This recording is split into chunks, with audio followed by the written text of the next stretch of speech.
Okay అండి. 13 question చూద్దాం. Find the least number of 5 digits which is exactly divisible by 12, 15 and 18. అంటే ఏంటంటమ్మా, ఇప్పుడు 3 నెంబర్లు ఇచ్చాడమ్మా. 12, 15, 18 అని 3 నెంబర్లు ఇచ్చాడు. అయితే మనల్ని ఏం చేశాడంటే 5 అంకెల కనిష్ట సంఖ్య కనుక్కోమన్నాడు. కానీ 5 అంకె కనిష్ట సంఖ్య అనేది లీస్ట్ నెంబర్ అనేది డెఫినెట్లీ కూడా ఆ నెంబర్ అనేది అర్థమైందా? 5 డిజిట్స్ ఉన్న లీస్ట్ నెంబర్ చిన్న నెంబర్ అనేది డెఫినెట్లీ కూడా 12తోను, 15తోను, 18తోను డివిజిబుల్ అవ్వాలని చెప్పాడనమాట. అంటే ప్రతి నెంబర్‌కి డివిజిబిలిటీ అవ్వాలనమాట. అంటే అప్పుడు మనం ఏం చేయాలి? ఆన్సర్ మనం చూసుకుంటే డెఫినెట్లీ కూడా ఇందులో ఏదో ఒక ఆన్సర్ డెఫినెట్లీ కూడా 12కి కానీ, 15 కానీ, 18 కానీ మల్టిపుల్ అవుతుంది. అంటే వచ్చే ఆన్సర్ డెఫినెట్లీ కూడా వీటి యొక్క మల్టిపుల్ అవుతుందనమాట. అర్థమవుతుందా? అంటే అప్పుడు మనం ఏం చేస్తాం సింపుల్‌గా షార్ట్ కట్‌గా ఇంక ఏం చేయనవసరంలా. డైరెక్ట్‌గా మనం ఏం చేస్తామంటే ఆప్షన్ వెరిఫికేషన్ చేస్తాం. ఆప్షన్ వెరిఫికేషన్ చేసేటప్పుడు డివిజిబిలిటీ రూల్ చెక్ చేద్దాం. ఇప్పుడు 18 యొక్క డివిజిబిలిటీ రూల్ చెక్ చేద్దాం ఫస్ట్ స్టెప్. ఎందుకు 18 యొక్క డివిజిబిలిటీ రూల్ చెక్ చేస్తున్నానంటే ఇక్కడ 9 టేబుల్ ఉంటది కాబట్టి 9 అనేది చాలా చాలా ఈజీ కాబట్టి అందుకని నేను 9 టేబుల్‌ని చెక్ చేయమన్నా.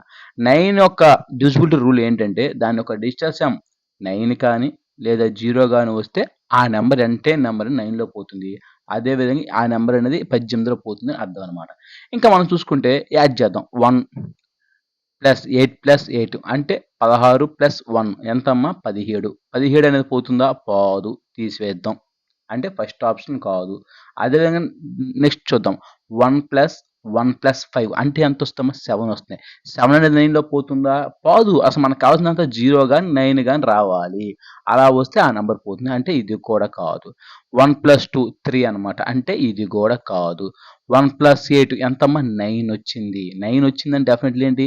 ఈ నంబర్ అనేది 9లో పోతుందని అర్థం అనమాట. అంటే ఇది 18లో పోతుంది. అంటే ఈ 2 కూడా పోలేదు ఈ 3 కూడా క్యాన్సిల్ తీసేసాం కాబట్టి ఆప్షన్ వెరిఫికేషన్‌లో ఎలిమినేట్ అయిపోయినాయి కాబట్టి మనకు మిగిలిన ఆప్షన్ ఏంటంటే 4 అనమాట.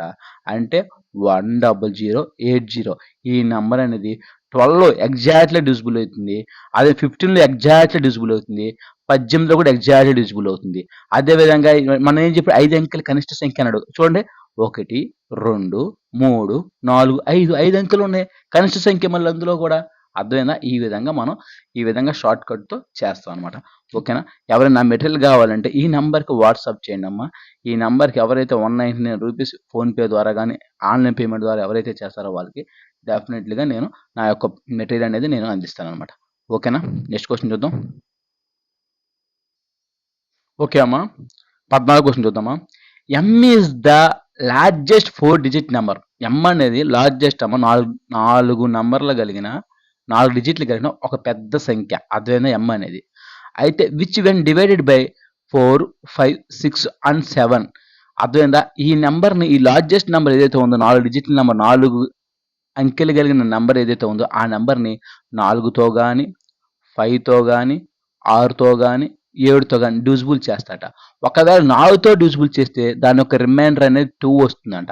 అదేవిధంగా 5 అనే నంబర్‌ని ఎమ్‌ని డివైడ్ చేస్తే దాని యొక్క డివిజన్ అనేది 3 వస్తుంది.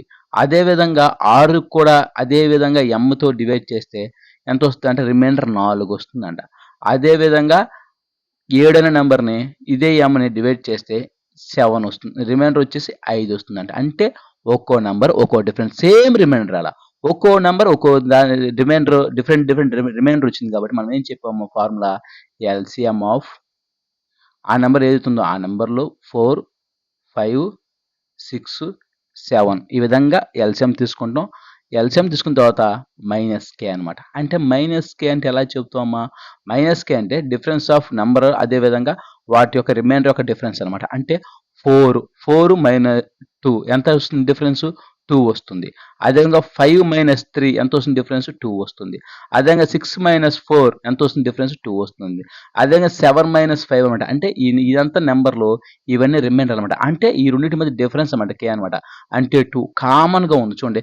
ప్రతి దాని మధ్య కూడా డిఫరెన్స్ అనేది 2 సేమ్ ఉంది కాబట్టి అందుకే k అనేది ఇక్కడ కాన్స్టెంట్‌గా ఉంటదనమాట. ఆ విధంగా ఎల్‌సిఎం చేస్తాం. ఎల్‌సిఎం అంటే మనకి 4, 5, 6, 7కి ఎల్‌సిఎం చేస్తే 420 వస్తదమ్మా. 420 ఇది అదే విధంగా దీన్ని కే అని పెట్టుకున్నామా. కే అని ఎందుకు పెట్టుకున్నామంటే దీని యొక్క మల్టిపుల్ మనం కనుక్కుంటున్నాం. అది ఎంతలో పోతుందో మనకు తెలీదు. కాబట్టి మనం ఈ విధంగా తీసుకొని మైనస్ కే అంటే ఏం చేస్తామంటే డెఫినెట్లీ 2 అన్నమాట. ఈ విధంగా 2 చేస్తాం. ఇప్పుడు మనం 420 ప్లేస్‌లో కే ఎంత ఉంటుందో మనం చేద్దామా. అప్పుడు ఏం చేస్తామంటే మనం ఈ నంబర్ అనేది డెఫినెట్‌లీ కూడా వీటికి మల్టిపుల్ అవ్వాలి. 420ని ఏ నంబర్‌తో మల్టిపుల్ చేస్తే వీటి యొక్క మల్టిపుల్ రావాలి. దేనికి 4లోను పోవాలి, 5లోను పోవాలి, 6లోను పోవాలి, 7 కానీ ఏంటి 4 డిజిట్ నంబర్ అన్నమాట. లార్జెస్ట్ అతి పెద్దదనమాట. అంటే ఎంత? మనం చెప్పాం. 4 సంఖ్యల పెద్ద నంబర్ అంటే డెఫినెట్‌లీ కూడా 9ని 4 సార్లు ఏసుకోండి. అర్థమైందా? 4 సంఖ్యల పెద్ద నంబర్ అంటే 4ని అదేసుకోండి. ఆ విధంగా పెద్ద నంబర్ ఏసుకున్నాం. అంటే మనకొచ్చే వాల్యూ 420K అనే వాల్యూ అనేది డెఫినెట్‌లీ కూడా 9999 అని అయ్యుండాలి. లేదా 9999 కన్నా తక్కువే ఉండాలి. చిన్నదెయ్యాలి. ఎందుకంటే ఈ నంబర్ అనేది 4లో డివిజిబుల్ అవుతుందా? అవ్వదు. అవుతుందా? అవ్వదు. ఎందుకంటే ఇది ఆడ్ నంబర్.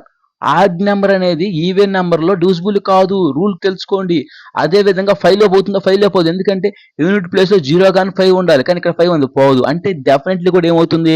ఈ వచ్చే వాల్యూ 420ని ఇంటూ ఏ నంబర్ అయితే మల్టిప్లై చేస్తామో ఆ నంబర్ అనేది డెఫినెట్‌లీ కూడా 9999 కన్నా తక్కువ ఉండాలన్నమాట. అది కాన్సెప్ట్.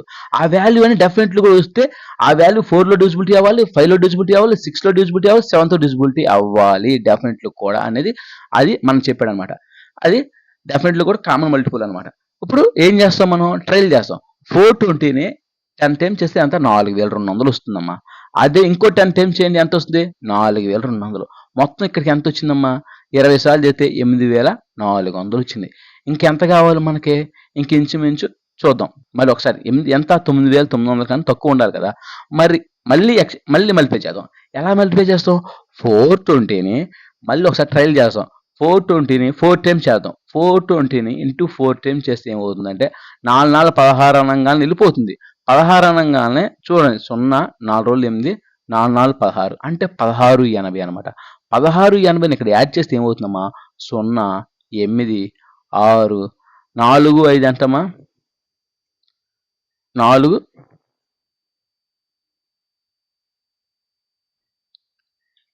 4 1 5 అదేవిధంగా 85,680 ఇలా కూడా పోట్ల. అప్పుడు మనం ఏం చేస్తామంటే 420 ఇంటూ 23 టైమ్స్ చేసేయండి. మల్టిప్లై చేస్తే 420ని 23 టైమ్స్ మల్టిప్లై చేస్తే మనకు వచ్చే వాల్యూ ఎంత అవుతుంది అంటే 9660 అవుతుంది. అర్థమైందా? 9660 అవుతుంది. ఈ నెంబర్ అనేది డెఫినెట్‌లీ కూడా 4లో డివిజిబుల్ అయిద్ది, 5కి డివిజిబుల్ అవుతుంది, 6లో డివిజిబుల్ అవుతుంది, 7లో డివిజిబుల్ అవుతుంది. అదేవిధంగా మనం ఏం చెప్పాం? ఇది 420K వాల్యూ అనమాట. దీన్ని ఏం చేస్తాం? -2 చేస్తాం. -2 9660 -2 చేస్తే ఎంత వస్తుంది అంటే 9658. ఇది ఏం వాల్యూ? ఇది m వాల్యూ. ఈ m వాల్యూ ఏం చెప్పాడు మనకి? అయితే m ఈజ్ డివైడెడ్ బై 9. mతో 9 అనేది డివైడ్ చేస్తే mని 9తో డివైడ్ చేస్తే దాని యొక్క రిమైండర్ ఎంత వస్తుంది? 0 వస్తుందా? లేకపోతే రిమైండర్ మిగులుతుందా చూడమన్నాడు. అంటే నేనేం చెప్పా? 9తో డివిజిబిలిటీ చేయమన్నాడు. అంటే 9తో డివిజిబిలిటీ రూల్ మనం ఏం చెప్పాలి? 0 గాని 1 గాని రిమైండర్ ఉండాలి. ఇక్కడ మనం మొత్తం యాడ్ చేద్దాం. 9 ప్లస్ 6 ప్లస్ 5 ప్లస్ 8 అనమాట. మొత్తం యాడ్ చేస్తే అర్థమైందా? డిజిటల్ సమ్ మొత్తం యాడ్ చేస్తే మనకి ఎంత వస్తుందనేది చూసుకోవాలన్నమాట. చూసుకుంటే మనకి రిమైండర్ అనేది 1 వస్తుందమ్మా. కావాలంటే యాడ్ చేసి చూసుకోండి.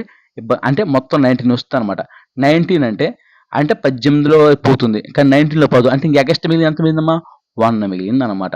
ఈ విధంగా 1 తీసుకుంటాము అనేది మనకు అర్థమవుతుంది. ఆప్షన్ 2 కరెక్ట్ అనమాట. ఈ విధంగా మనం చేస్తాం. అర్థమైందమ్మా? ఓకేనా? నెక్స్ట్ మాడ్యూల్ చూడండి. ఏం లేదు ఇక్కడ ఎమ్మనే డివిజిబుల్ 9తో డివిజిబుల్ చేస్తే దాని ఒక రిమైండర్ ఎంత వస్తుందని కనుక్కున్నాడు. మొత్తం కూడా డిజిటల్ సమ్ చేస్తే ఇక్కడ 9తో డివిజిబుల్ చేయాలంటే 19 అని వచ్చింది. 19 అనేది పోతుందా? పోదు. కానీ ఒకటి మిగిలిపోద్ది. 18లో పోతుంది. అంటే ఇంక ఎక్స్ట్రా ఎంత ఉంది? ఒకటి ఉంది. అదే రిమైండర్ అవుతుంది. అది ఆన్సర్ అవుతుంది మనకి. ఆ విధంగా నేను ఆన్సర్ తీసుకున్నా. ఇంత పెద్ద కష్టమేం కాదు. ఒకవేళ మీకు డౌట్ ఉంటే ఒకసారి కామెంట్ చేస్తే మళ్ళీ ఒకసారి ఎక్స్ప్లెయిన్ చేస్తా ఈ వీడియోని. ఓకేనా? నెక్స్ట్ క్వశ్చన్ చూద్దాం. ఓకే అమ్మ ఇక్కడ when 12, 16, 18, 20 and 25 divide the least number X the remainder in each case is 4, but X is divisible by 7.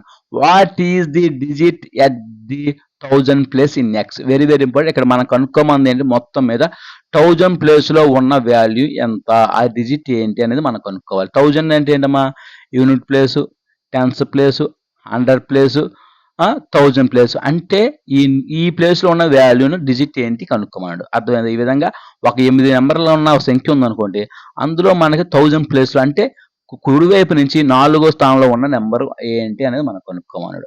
యాక్చువల్గా ఇచ్చిన మనకి క్వశ్చన్ బాగా అర్థం చేసుకోండి. ఇక్కడ కొన్ని నెంబర్లు ఇచ్చినమ్మా, ఆ నెంబర్లు అనేది 12, 16, 18, 20 నెంబర్లు ఇచ్చారు. మీరు క్వశ్చన్ అర్థం చేసుకోండి. క్వశ్చన్ అర్థం చేసుకుంటే ఈజీగానే ఉంటుంది. 12, 16, 18, 20, 25 అంటే ఈ నెంబర్లు ఇచ్చే ఏది ఎక్స్ అని. ఎక్స్ అంటే ఏంటి, మనకి ఏదో నెంబర్ సంథింగ్ మనకు తెలియదు. ఒక 4000, 3000, 2000, ఒక ఎంతో అంత మనకు తెలీదు. ఇవన్నీ ఎక్స్ అనే నెంబర్ని 12తో కానీ, 16తో కానీ, 18తో కానీ, 20తో కానీ, 25తో భాగిస్తే ఏమవుతుందంటే దాని రిమైండర్ అనేది సేమ్ వస్తుందంట. ప్రతిసారి కూడా 4 వస్తుంది అన్నాడు. అదే కాన్సెప్ట్ అనమాట. ప్రతిసారి కూడా 4 వస్తుంది. సేమ్ అని చెప్పాడు. సేమ్ అని చెప్పినప్పుడు నేనేం చెప్పానంటే ఆ వాల్యూ ప్లస్ అని చెప్పా, వేరు వేరు ఉంటే -k అని చెప్పా. అర్థమైందా? సేమ్ అని చెప్పినప్పుడు ఎల్సిఎం ప్లస్ ఆ నెంబర్ ఏదైతే ఉందో 6 అంటే అది కదా రిమైండర్ కదా, ఆ వాల్యూ తీసుకున్నాం. అంటే ఏం చేస్తాం, 12, 16, 18, 20, 25 +r అంటే అంత రిమైండర్ +4 సేమ్ ఉంది కదా ప్రతి కేసులో కూడా. అంటే ఎక్స్ నెంబర్ని 12తో డివైడ్ చేసిన, అదే ఎక్స్ నెంబర్ 16తో డివైడ్ చేసిన, అదే ఎక్స్ నెంబర్ 18తో డివైడ్ చేసిన, అదే ఎక్స్ని 20తో డివైడ్ చేసిన, అదే ఎక్స్ వాల్యూని 25తో డివైడ్ చేసిన, ప్రతి కేసులో కూడా మనకి రిమైండర్ 4 వస్తుంది అన్నాడు. కానీ ఇంకో కండిషన్ ఇచ్చాడమ్మా, కానీ బట్ ఎక్స్ ఇస్ డివిజిబుల్ 7. ఈ ఎక్స్ అనే వాల్యూని డెఫినెట్లీ కూడా 7తో డివిజిబుల్ అవుతుంది, ఇంకా ఏ రిమైండర్ ఏం మిగలదు అన్నాడు అనమాట. అర్థమైందా? కండిషన్ 2 కండిషన్లు ఉన్నాయి అనమాట. అర్థమైందా? Very very important. అయితే ఆ నెంబర్లో మనకి 1000 ప్లేస్లో ఉన్న వాల్యూ మనకు కనుక్కున్నాడు. అంటే మనం ఏంటి, ఈ మొత్తం ఎల్సిఎం చేస్తేనమ్మా మనకి 3600 వస్తుందమ్మా. ఈ 3600 అనేది డెఫినెట్లీ కూడా ఇప్పుడు 3600 ప్లస్ 4 వేసుకుంటే 3604 వస్తుంది. 3604 అనేది ఏం చెప్పాడు, ఎక్స్ వాల్యూ అవుతుంది కదా. ఎక్స్ వాల్యూ అనేది డెఫినెట్లీ కూడా ఎందులో పోవాలి, 7లో పోవాలి. 3604 వాల్యూ పోతుందా, పోదు. అందుకే మనం ఏం చేస్తాం, 3600k అని అది రిమైండర్ వాల్యూ +4 అని /7 అని తీసుకుంటామమ్మా. ఈ విధంగా తీసుకున్న తర్వాత నేనేం చేస్తానంటే 3600 సులభమైన పద్ధతి కోసం, మనకి ఈజీ అవడం కోసం వీటిలో ఏదైతే పోతుందో, ఏదైతే ఇంకా ఎక్స్ట్రా ఉంటుందో అది పక్కన పెట్టేసుకుంటా. అదొంది 7తో డివిజిబుల్ అయ్యే చూసుకుంటా. అంటే 3500 డివిజిబుల్ డైరెక్ట్గా అయిపోద్దమ్మా. 3500 నేను రాసుకుంటా కావాలని. అదే 98లో కూడా డివిజిబుల్ అవుతుంది. అదేందా 98లో కూడా డివిజిబుల్, అది కూడా నేను రాసుకుంటా. అంటే ఇంకెంత మిగిలింది, ఇంకా 3500 నుంచి 3600 నుంచి 3500 తీసేసాం. ఇంకా 100 ఉంది. 100 నుంచి 98 తీసేసాం. ఇంకెంత ఉంది, ఇంకా 2 ఉంది. అంటే రిమైండర్ ఇంకా 2k మాత్రం ఉంది. అంటే 2k + 4 అనమాట. అంటే /7. ఇప్పుడు మనం ఏం చేస్తామంటే ఇది మొత్తం కూడా డివిజిబుల్ 7లో పోతుంది కాబట్టి ఇక మనకు కావాల్సిన ఈ వాల్యూ అనమాట. ఈ వాల్యూ పోవాలంటే k ప్లేస్లో ఎంత వాల్యూ పెట్టాలనేది అబ్జర్వ్ చేసుకోండి. ఇక్కడ మనం చెప్పుకుంటే అప్పుడు మనం ఒకసారి 1 పెట్టుకుంటాం, ఒక్కొక్కసారి 2 పెట్టుకుంటాం, ఒక్కోసారి 3 పెట్టుకుంటాం. ఇవన్నీ చెక్ చేయని అవసరం. మనకి ఇక్కడ ఎక్స్ట్రా వాల్యూ చూడండి, ఇటు పక్క వాల్యూ 4 ఉంది. 4 ఉందంటే ఇటు పక్క ఇంకెంత ఉండాలనే చూసుకోండి. ఒక విషయంగా చెప్పుకోవాలంటే మనకి డెఫినెట్లీ కూడా పైన 7 కానీ, అంటే ఈ మొత్తం వాల్యూ కూడా అంటే 2k + 4 చెప్తున్నాను చూడండి. 2k + 4 ఉన్న ప్లేస్లో 7 కానీ, అదేవిధంగా 14 కానీ, 21 కానీ, 28 కానీ వస్తే డెఫినెట్లీ కూడా 7తో డివిజిబుల్ అవ్వాలి. అంటే ఇక్కడ మనం ఏం చేద్దాం, 7 వచ్చే విధంగా చేద్దాం. 7 వచ్చే విధంగా చేద్దాం అంటే దీన్ని ఒకవేళ 1 పెట్టుకున్నాం అనుకోండి 6 అవుద్ది. ఒకవేళ 2 పెట్టుకుని 2 రోజులు 4 + 8 అయిపోతుంది. అంటే మనకి 7 కావట్లేదు, 14 వచ్చే విధంగా పెట్టుకుందాం. అంటే ఇక్కడ మనకు 4 ఉంది. అంటే ఇటు పక్క 10 రావాలి. 10 వస్తే మనకి 14 అవుతుంది. అంటే మనం ఏం చేయాలి, 2ని 10 చేయాలంటే 5తో మల్టిప్లై చేసుకోవాలి. అంటే 2 × 5 అనమాట. అంటే k ఉన్న ప్లేస్లో 5 పెట్టుకుంటాం. 2 5లో 10 +4 /7 అంటే 14/7 అనమాట. 14 డివిజిబుల్ అవుతుంది కదా 7లో, ఆ విధంగా అవుతుంది. అంటే మనం ఏం చెప్పాం, k వాల్యూ అనేది ఇక్కడ మనకు 5 అవుతుంది ఈ కేసులో. వెరీ వెరీ ఇంపార్టెంట్ అని గుర్తుపెట్టుకోండి.